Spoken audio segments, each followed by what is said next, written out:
Finnish authorities are investigating whether a ship which left a Russian port may have damaged a power cable connecting Finland and Estonia.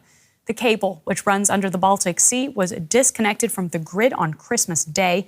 Finnish authorities have described the incident as grave sabotage. Finnish police have now boarded the Eagle S as they investigate whether the oil tanker may have been responsible.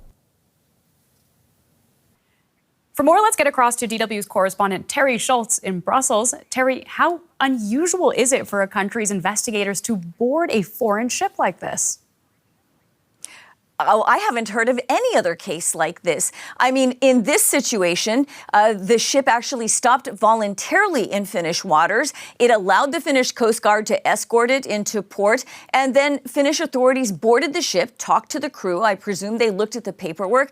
I mean, this seems highly unusual. If you take the case that happened last month, where you had a Chinese ship in the Baltic Sea also happening to cross over some cables at the same time they were cut, that ship docked in international waters, refusing to come in. It did not allow Nordic investigators to go on board at all, and in fact only allowed them to observe when Chinese authorities, after a month of negotiating, went on board the ship themselves. And then last year we had a case where a Chinese ship didn't stop at all after it was found to have dragged its anchor across a gas pipeline. So yeah, this is really unusual, and I presume it's a textbook case of how authorities would like things to go.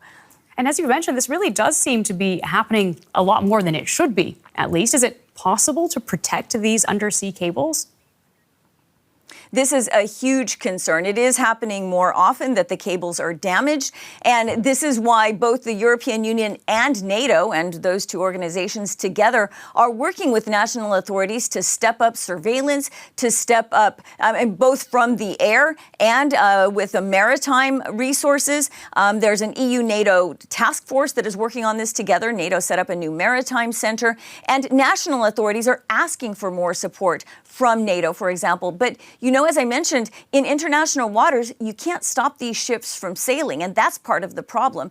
Not to mention just this huge undersea infrastructure. It's impossible to keep an eye on all of it. Now, Finland's prime minister has now spoken about this incident. What stood out to you in his remarks? Well, there are a couple of things that stood out. He was very clear, even though the investigation is only hours old, that he believes that this Russian shadow fleet, these ships that operate sort of under international sanctions and have very unseaworthy vessels, that this ship is one of those, and that there need to be more measures taken to stop it. But the other thing that I noticed is that he was asked if he was going to bring in the European Union or NATO. He didn't answer on NATO. This is not evidently going to come to that level of consultations.